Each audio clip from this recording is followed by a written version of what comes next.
I'm gonna talk a little bit about what I think about Osho. I read a little bit in his library a while ago. I saw his documentary, which is I think in 3 or 4 episodes.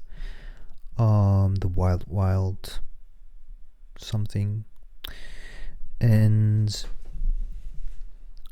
I think a couple of things come together. Uh, Let me summarize. I think it was. Let's just assume that there was no. Okay. Do you remember when he said Sheila is a bitch? When he came out of seclusion and he was kind of not forced, but he needed to talk to speak in front of all the sannyasins, and he said, "Well, Sheila's a bitch." What is behind the kind of "she's a bitch," I think, is that, and he kind of jokingly said because he didn't sleep with her, and he never slept with her. That's why she was upset. That doesn't sit well with me. And I also said what also doesn't sit well with me, how Osho spoke about some of the, I think it was Himalayan or Tibetan or some kind of monks, and he was making fun of them. And what I think, he was very controversial also in the sense that he was partially a toxic metaframer, and he was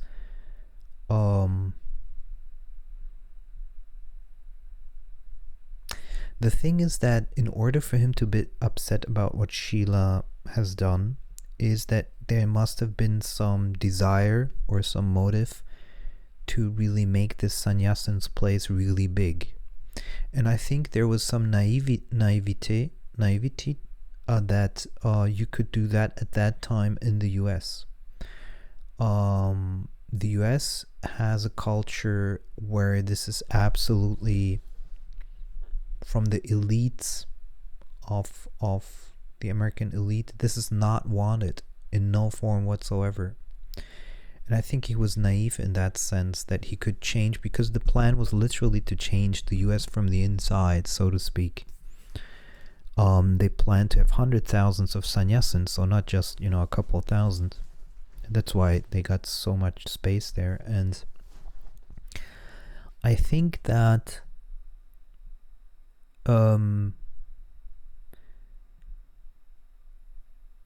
in the spiritual world, you can very easily, speak everything good. He did it because of this, he meant it well, he meant it like this, he meant it like that.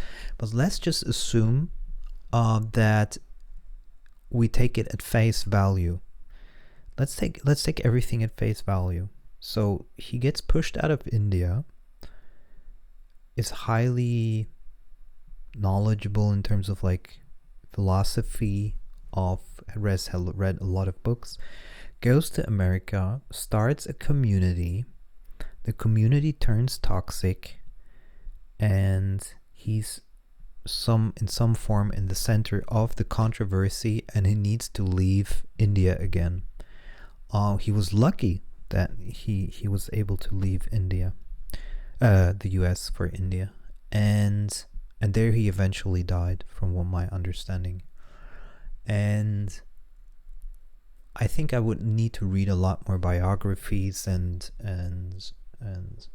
read more people's accounts to understand everything in detail. But in general, you could say that he wasn't very smart if he meant it seriously. He should have chosen a land where it would have been easier. But I think somebody suggested probably to him to come to the US. Maybe it wasn't his idea, but these are all assumptions. You don't really know.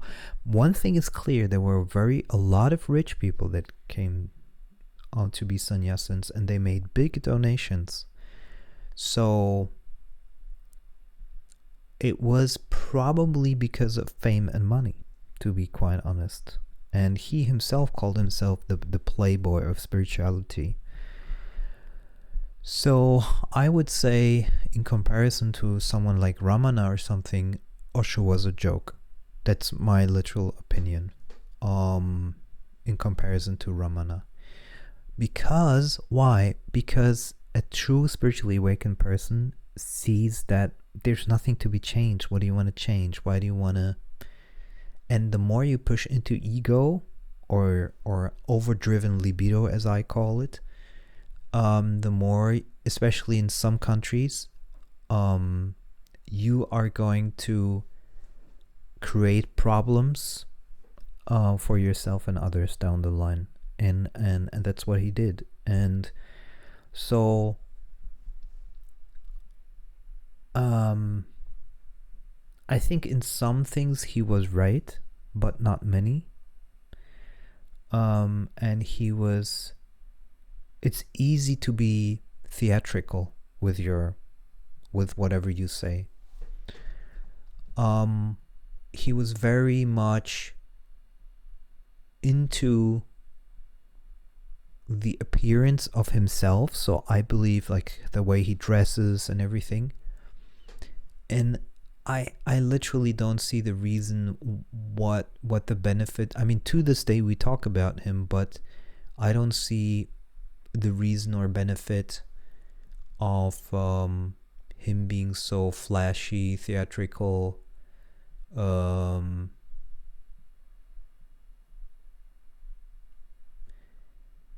It doesn't feel like a truly a higher mission in that sense. It was maybe just libido and maybe just flashy lifestyle, and that's it. How involved he was, I don't know, and I wouldn't trust anybody else to say how involved is. Fact is that he came with his entourage to the US to create this, and so in some form or fashion he was involved. Maybe it was his idea, and it became a disaster, which to me doesn't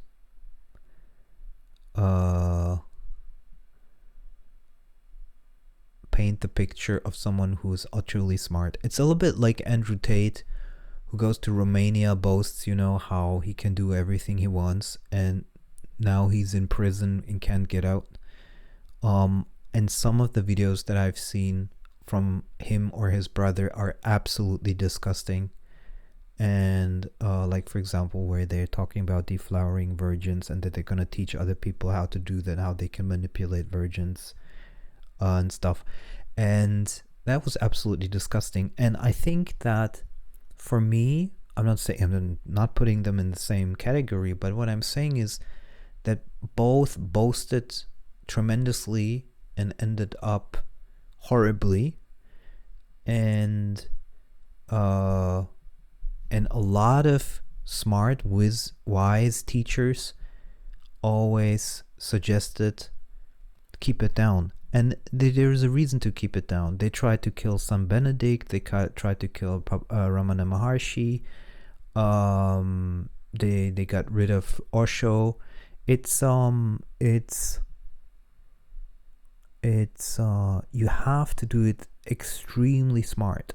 You have to live an extremely smart life, and con una prevista, seeing it very far up front what's gonna happen, and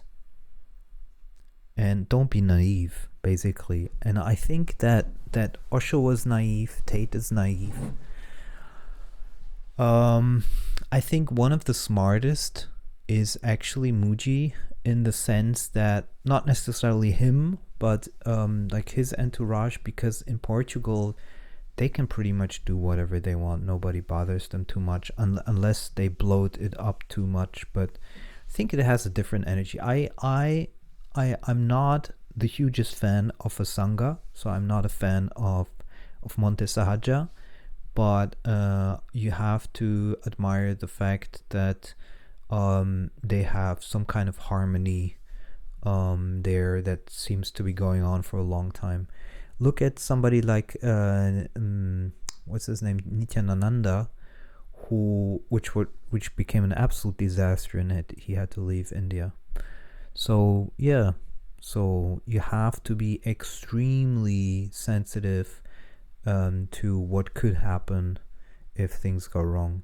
And I think Osho was so, I mean, like I said, spiritually you can find any kind of excuse. You can say, well, he was 3 years just in meditation, he wasn't even aware of what's going on.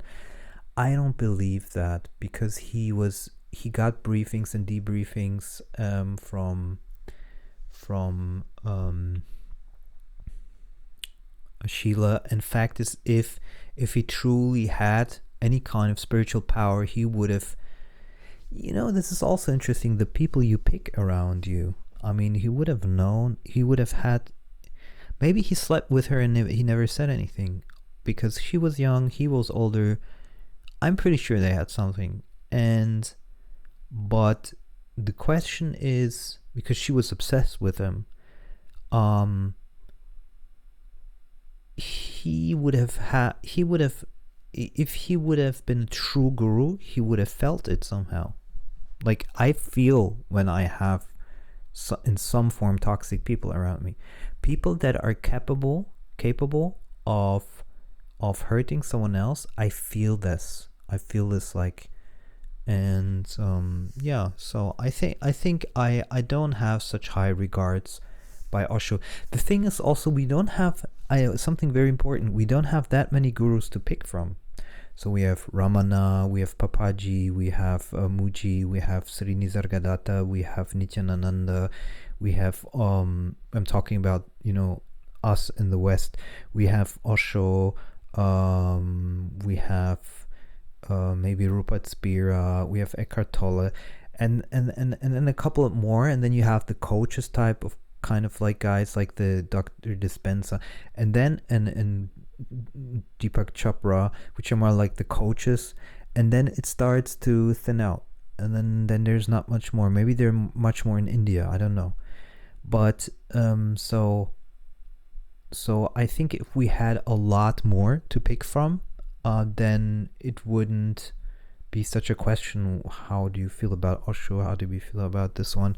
I think but there's very, very few people who are completely dedicated to the spiritual path.